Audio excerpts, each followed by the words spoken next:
Bonjour à toutes et à tous et bienvenue dans les archives Resident Evil Biohazard. Petite vidéo de développement donc qui sera la première provenant des archives Resident Evil Biohazard directement.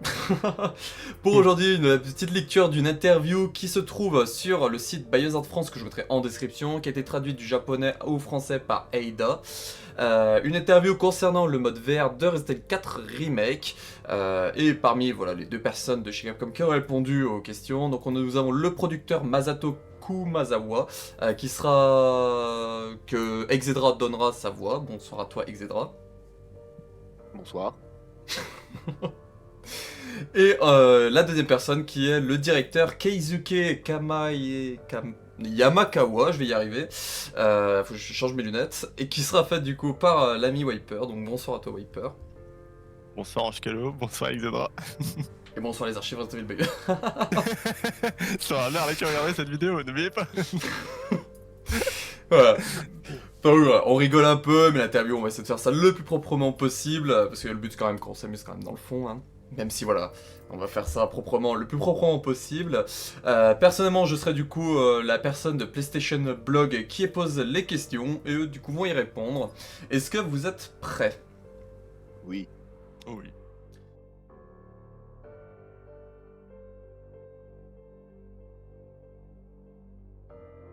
Aviez-vous le mode VR en tête lorsque Resident Evil 4 a été développé? Quand exactement le développement du mode VR a-t-il commencé? Nous avons annoncé la version PS5 de Resident Evil 4 au mois de juin de l'année dernière, et la réalisation d'un mode VR était déjà prévue à ce moment-là. Le développement du mode VR a commencé au début de cette année, peu après que Resident Evil 4 soit passé Gold. Nous l'avons terminé en moins d'un an, le planning était donc très serré. Nous sommes vraiment investis pour apporter le frisson de RE4 à la VR. Bien que nous ayons eu des choix difficiles à faire, nous nous sommes évertués à inclure tous les éléments essentiels qui nous semblaient indispensables. Comment le processus de développement des modes VR pour Resident Evil 7 et Resident Evil Village a-t-il influencé le mode VR de RE4? J'ai également travaillé sur le mode VR de Resident Evil 7 et le directeur qui a travaillé sur le mode VR de Resident Evil Village nous a aidés pendant les phases initiales de développement du mode VR de Resident Evil 4. J'ai la conviction que les connaissances et l'expertise sur la VR que nous avons acquises ces dernières années ont été bien exploitées dans ce jeu. Capcom dispose de son propre moteur de jeu, le RE Engine. Les modes VR de Resident Evil 7 et de Resident Evil Village ont été développés avec ce moteur. Bénéficier de cette expérience a contribué à un développement plus fluide du mode VR de RE4. Puisque le mode VR de Resident Evil Village était également compatible avec le PSVR 2, nous savions déjà quels problèmes nous allions rencontrer pour adapter le jeu en VR, et nous avions également connaissance de la meilleure façon d'utiliser les manettes PlayStation VR 2 Sense. Pour les armes et la manipulation de l'interface, je pense que c'est en nous basant sur notre expérience que nous avons réussi à développer le mode VR de Resident Evil 4 en moins d'un an, et qui a rendu possible la réalisation du produit fini. Par exemple, dans Resident Evil Village, des pointeurs laser qui sortaient des deux mains du personnage étaient utilisés pour naviguer dans les menus. Cependant, cela causait une anomalie. Deux éléments du menu pouvaient être sélectionnés simultanément. C'est ainsi que dans le mode VR pour RE4, nous nous sommes assurés que le pointeur laser ne sortirait que de la main dominante. Depuis le début de la production, nous avons dû demander beaucoup de faveurs et il se peut qu'on ait fait des demandes déraisonnables à l'équipe de développement, de manière à ne pas faire attendre les joueurs trop longtemps après la sortie de RE4. Voilà, cette interview c'est marqué rire. Mais, elle sera en description pour que vous alliez voir par vous-même. On reprend. Avez-vous opéré des changements au mode VR de Resident Evil 4 basés sur les retours des joueurs qui ont joué au mode VR de Resident Evil 7 et Resident Evil Village? Resident Evil Village repose sur le concept d'incarner Ethan Winters, un homme ordinaire entraîné dans une suite de malheureux et horribles événements. En revanche, RE4 se concentre sur Leon, un agent qui travaille directement sous les ordres du président. De ce fait, l'approche et l'expérience de jeu sont très différentes entre les deux modes VR. Ce n'est pas nécessairement basé sur des retours de joueurs, mais parce que Leon est un agent professionnel. Nous avons mis l'emphase sur l'ajout d'actions qui rendent un effet classe et stylé, comme la parade au couteau, le combat de mêlée et tirer à une seule main avec le fusil à pompe. Personnellement, j'ai vraiment envie que les joueurs fassent l'expérience du combat au couteau contre Krauser. Cette séquence met en scène une bataille intense axée sur la parade, je recommande vivement aux joueurs de l'essayer. Dans le mode VR, les joueurs peuvent attaquer Krauser avec un couteau dans chaque main, ce qui n'est pas possible dans la campagne principale. Vous pouvez utiliser vos deux mains en même temps, seulement dans le mode VR. Cela nous a ouvert de nouvelles possibilités, et dans la mesure du possible, nous nous sommes assurés d'incorporer tout au long du jeu les mécaniques et les actions qui faisaient usage de cette possibilité.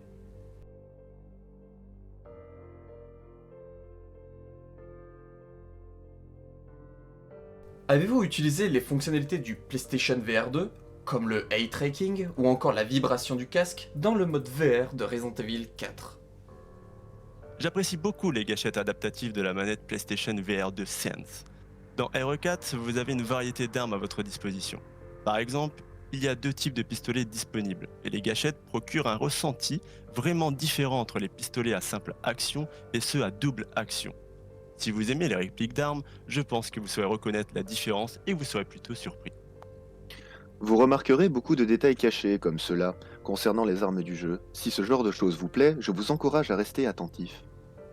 Également, lorsque quelque chose se produit et affecte l'environnement, comme des explosions ou le vent qui souffle, vous pouvez sentir les vibrations dans le casque. Je pense que vous serez assez surpris, surtout lorsque vous vous retrouvez pris au piège dans une explosion. Le casque vibre aussi de façon subtile lorsque vous êtes à bord d'un chariot ou d'un jet ski, ce qui à mon sens renforce la sensation de réalisme. L'audio 3D est un autre élément clé. L'ingénieur du son de l'équipe de développement était très méticuleux sur le son et a eu toutes sortes d'idées formidables sans même que j'aie à demander quoi que ce soit. Nous avons même réenregistré tous les bruits d'armes à feu pour le mode VR. Nous avons fourni beaucoup d'efforts pour l'audio 3D, de façon à ce que vous puissiez détecter l'emplacement des ennemis grâce au son qu'ils émettent, et vous pouvez entendre les cliquetis de l'arme dans la paume de votre main lorsque vous la manipulerez. Y a-t-il des améliorations en comparaison avec le mode VR de Resident Evil Village, qui était également compatible avec le PSVR 2? Clairement, ce souci du détail que nous avons accordé au traitement des armes, nous avons été très méticuleux sur ce point dans le mode VR de Resident Evil Village. Mais nous voulions cette fois-ci atteindre un résultat qui n'était pas possible à l'époque. Même si ce n'était pas directement lié au gameplay, nous voulions rendre la manipulation des armes aussi réaliste que possible. Dans RE4, le joueur peut tenir son arme ou l'utiliser de façon qui n'était pas possible dans Resident Evil Village. Par exemple, dans Resident Evil Village, on ne pouvait pas remettre une arme à feu ou un couteau à sa place d'origine. Si on lâchait l'arme pour la remettre à sa place, celle-ci tombait au sol. Cependant, dans le mode VR de RE4, il est possible de remettre ces armes directement dans leur case d'inventaire. Si vous lâchez une arme au sol, cela prend juste un peu plus de temps à l'arme pour retourner dans l'inventaire. Nous avons ajouté un petit bonus pour le couteau, sa durabilité va se régénérer un peu si vous le remettez manuellement dans son étui. Je pense que le geste de remettre une arme dans son étui renforce l'expérience d'incarner Leon en VR. Je recommande donc aux joueurs de prendre l'habitude de procéder de cette façon. Également, dans le mode VR de RE4, vous pouvez tirer avec des armes à feu en vous accroupissant. Il y a des sections du jeu où il est possible de tirer sur les ennemis en prenant des positions qui n'étaient pas possibles dans la campagne standard. Il peut être intéressant de rechercher ce genre d'opportunité. Le personnage principal de Resident Evil Village était un inconnu ordinaire appelé Ethan Winters, qui devait survivre à un cauchemar infernal dans lequel il était toujours à deux doigts de mourir. Cette fois-ci, le personnage principal est un agent confirmé qui est capable de manier toutes sortes d'armes pour se sortir de situations difficiles. L'un des slogans pour RE4 était tromper la mort et vibrer par la conquête. Et j'ai le sentiment que le mode VR représente tout à fait cela. Si vous possédez Resident Evil Village et Resident Evil 4, je pense qu'il serait intéressant de comparer les différents concepts et approches pour les deux jeux.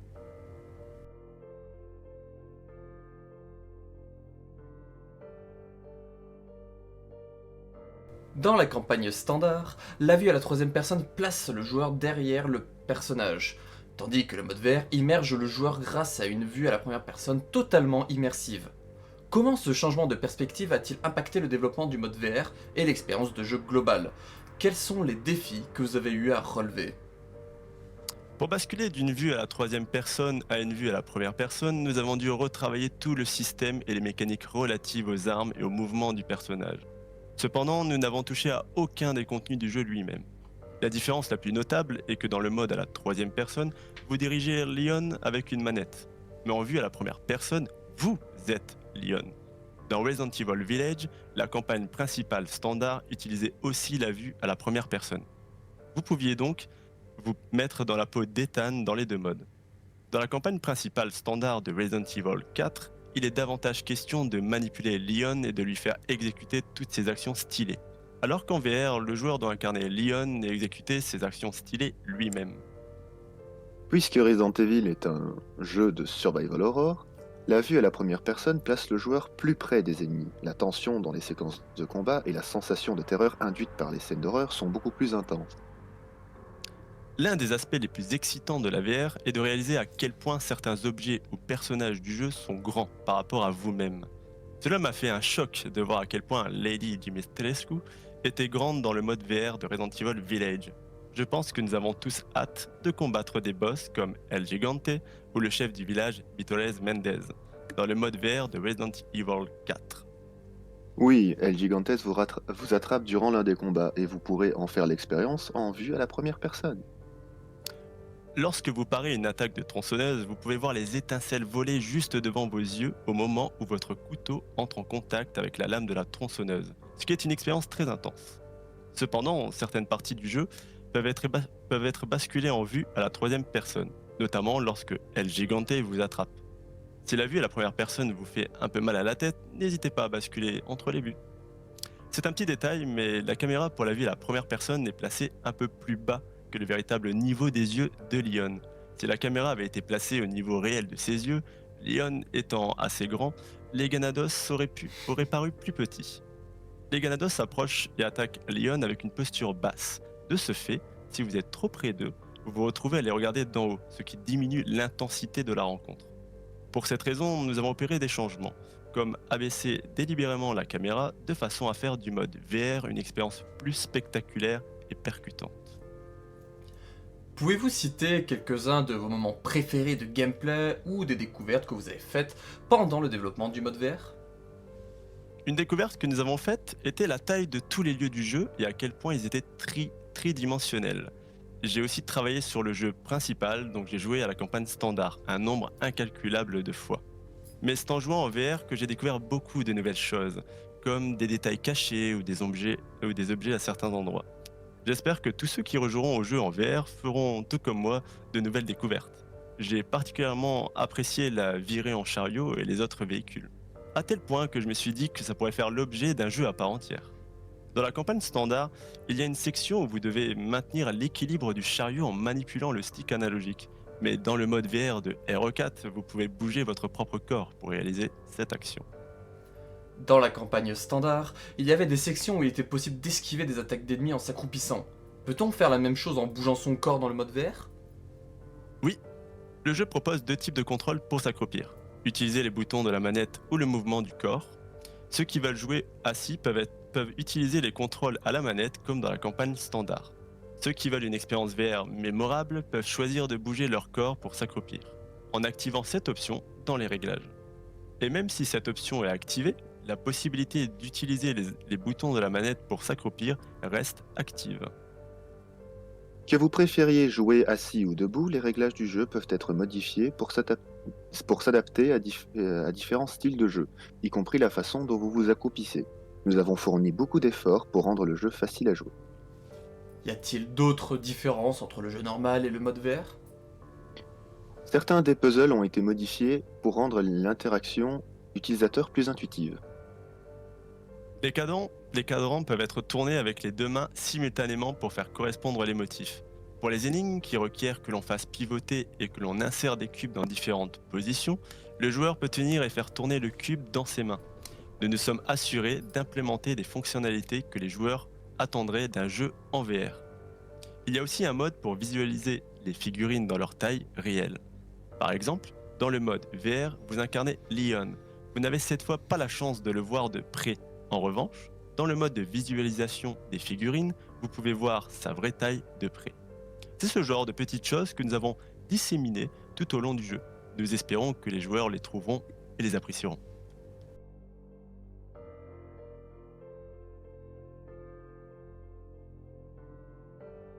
Tout comme le mode VR de Resident Evil Village, c'est étonnant de voir qu'un DLC si conséquent soit disponible gratuitement.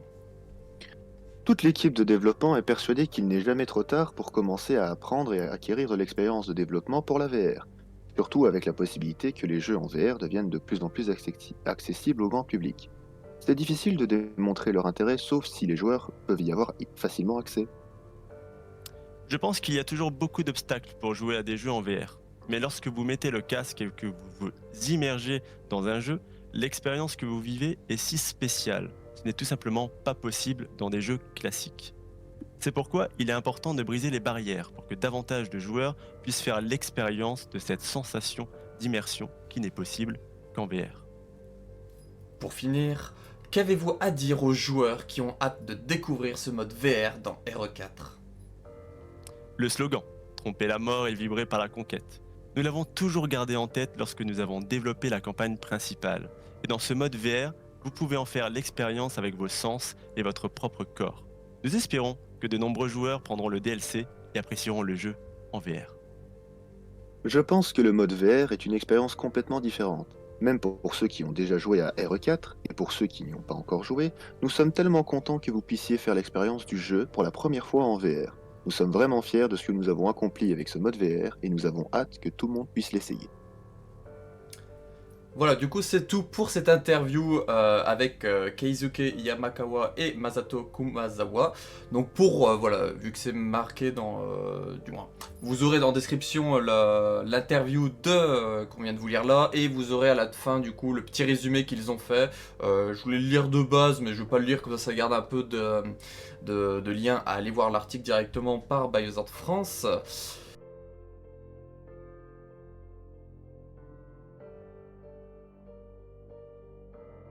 Est-ce que je commence ou est-ce que Isadora tu veux prendre la parole? Non, tu peux commencer. Ben, moi personnellement, ce qui est assez intéressant, c'est les petits ajouts en fait qui, bon, d'un côté, je laisserai découvrir dans le résumé parce que c'est là où ils ont mis le truc complet, mais il y a des petits points intéressants, notamment moi ce que je trouve génial, c'est toutes les petites subtilités de gameplay qu'on peut faire. Déjà manipuler les objets, ça donne un petit charme pour faire les énigmes, mais surtout c'est dans les éléments de gameplay comme le fait qu'on peut s'accroupir et tirer en même temps, ça je trouve ça génial. Dans Totalement. tous les trucs basiques, on peut avoir par exemple deux armes à la fois, donc ça on avait vu avec Village. Mais moi par contre, mon kiff personnel, si je pourrais mettre les mains sur le jeu, ce serait de prendre les deux couteaux et de me faire des sessions en mode bourrin où j'irais comme un foufou, m'amuser à faire des doubles parades, des trucs comme ça. Ah ça par contre, ce serait vraiment jouissif. Mais sinon ouais, moi j'encourage toujours la discipline de la VR. Alors malheureusement, PlayStation VR 2 n'est pas très accessible et je trouve qu'il a assez bidé, mais j'encourage quand même parce que c'est une technologie intéressante. Moi personnellement j'ai fait le 7 à l'époque sur VR, j'avais fait ma découverte via ça, et donc j'ai toujours un avis différent sur ces derniers jeux qui sont basés à la base sur la VR, même si RE4 a été adapté, il n'est pas basé de base. Mais si vous avez l'occasion, franchement je conseille et j'invite. Moi je sais que de mon côté, j'aimerais bien avoir un jour le petit VR2 pour essayer. Mais franchement, ouais, si vous avez des connaissances et tout, ou des amis dans votre entourage, profitez-en, parce que les petites subtilités sont vraiment cool. Et puis en plus là, aussi pour un dernier petit point, c'est quand même assez chouette de voir des nouvelles têtes là dans les équipes de développement, parce que d'habitude on a toujours les classiques Tsuyoshi Kanda, John Takeshi ou encore Yoshiaki Hirabayashi pour les plus importants dans les dernières productions des remakes et tout. Là, bon, moi je connaissais pas les deux producteurs et directeurs, mais c'est cool parce que ça change un peu dans les nouvelles générations de développeurs. Et donc je suis content aussi qu'on les a mis, qu'on a mis en avant la section VR en petit making-of reportage des coulisses, comme on avait vu avec par exemple Death Island aussi. Ça c'est cool, parce que ça encourage un peu, moi ce que j'appelle toujours un peu la section un peu des secrets, des bonus, quelque chose que j'y tiens avec la saga. C'est vrai. Du coup, pour revenir sur ce qu'il disait rapidement, par exemple, le fait d'utiliser deux couteaux, vous pouvez voir des extraits qui sont trouvables sur YouTube, notamment il y a une chaîne, si je ne dis pas de bêtises, c'est Gunshop Kendo, qui met les extraits sur Twitter et qui montre notamment des scènes où on le voit avec les deux couteaux qui va comme ça, et on voit du coup en train de, avec deux couteaux en même temps, battre Krauser et je sais plus quel autre ennemi. J'ai vu des extraits avec deux ennemis différents, et franchement c'est top. Et ouais, le côté aussi de pouvoir se baisser et tirer en même temps, c'est un petit détail, mais en vrai ça peut être Ouais, sympa ça... pour certaines zones à faire cela, parce que pour moi c'est quelque chose qui manquait, notamment avec Resident Evil 4 VR que j'ai pu faire moi, donc Resident Evil 4 original en VR. Donc déjà ce qui est bien c'est que parfois on peut s'incliner, donc du coup bah, notre corps, on peut tirer sur des trucs qui sont pas censés être tirables, notamment je me rappelle moi j'ai une scène avec l'U3 là, dans les trucs, les conteneurs suspendus. Il y avait une scène en fait, j'ai entre parenthèses niqué le jeu en mode VR parce que j'ai pu passer à travers une barrière pour péter une des loupiottes pour ouvrir une des portes directement. Oh, Chose qu'on peut d'accord. pas faire dans le jeu basique, mais du coup moi j'ai pu le faire en VR. Je sais pas si ça a été patch ou pas depuis, mais voilà, j'avais pu faire ça en m'inclinant en fait, j'ai pu passer à travers les barreaux et puis tirer du coup directement sur la petite loupiote à travers. Donc voilà, c'est pour ça que le VR peut donner des petites possibilités de ça en plus, et notamment l'utilisation de deux armes en même temps. Ça c'est un truc très cool. Je sais que moi par exemple la phase dans Hero 4 original où on était dans la remorque du véhicule avec Ashley qui conduit, moi je l'avais fait avec deux armes. J'avais du coup le pompe qui visait en arrière pour les ennemis qui allaient sauter par au-dessus pour les ralentir, et derrière j'avais la TMP pour voilà, leur tirer juste dans les jambes pour les faire tomber. Et en faisant ça, le passage je l'ai passé plus rapidement que juste quand tu joues avec la manette de base, et tu dois juste viser dans un sens, et puis après te retourner pour tirer en l'air, après te retourner pour tirer en l'air. Là t'as juste en fait à te mettre limite incliné comme ça, t'as le bras par-dessus, et puis t'as juste à tourner la tête comme ça pour savoir qui c'est que tu vises, tout ça. Donc c'est pour ça que moi le VR c'est quelque chose que j'aime beaucoup et que j'aimerais bien tester avec le PS VR 2. C'est autant Hero 4 que Hero 8. Après Hero 7. Un jour, voilà, pourquoi pas essayer, mais c'est pas ma priorité. Hein. Et sinon, ouais, je crois pas que je voulais revenir sur autre chose que tu disais. Mon petit Exedra, du coup. Bah moi, j'apprécie vraiment le fait qu'ils avaient beaucoup parlé de la différence d'immersion par rapport au mode classique et mode VR, et que justement, ils ont beaucoup travaillé sur embrasser l'immersion comme ils le disent, vous êtes Léon, euh, que permet justement la VR.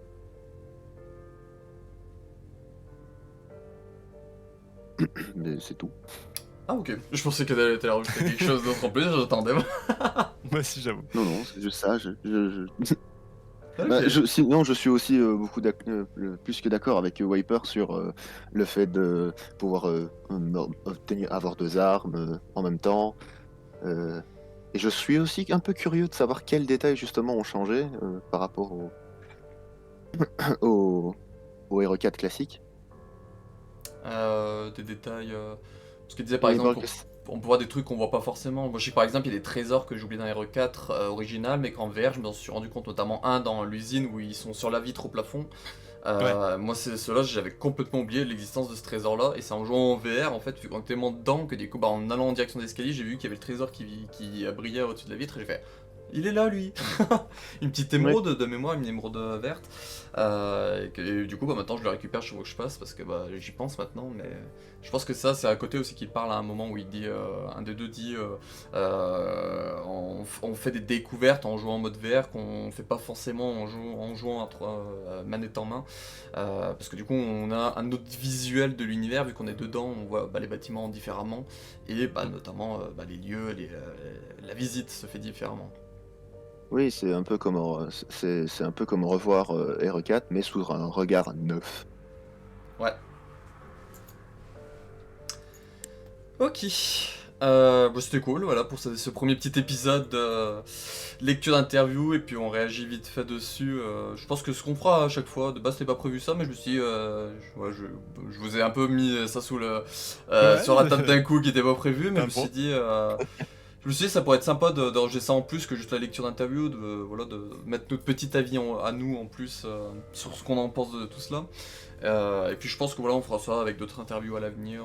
J'essaierai de voir pour retrouver d'autres interviews et puis refaire ça après de temps en temps. Un petit contenu bonus pour les archives, dans la section développement, des interviews qui sont uniquement écrits, voilà, qu'on puisse les faire à l'oral et puis réagir dessus, même des vieilles interviews. Hein. C'est jamais trop tard, c'est jamais trop tard pour réagir sur certaines interviews. Ouais, ça rend les choses plus vivantes que simplement lire le texte. Ouais, c'est ça. Et puis voilà, moi j'étais là en train d'acquiescer et tout, comme si vraiment j'étais en train de... Moi je vivais à l'instant présent et tout.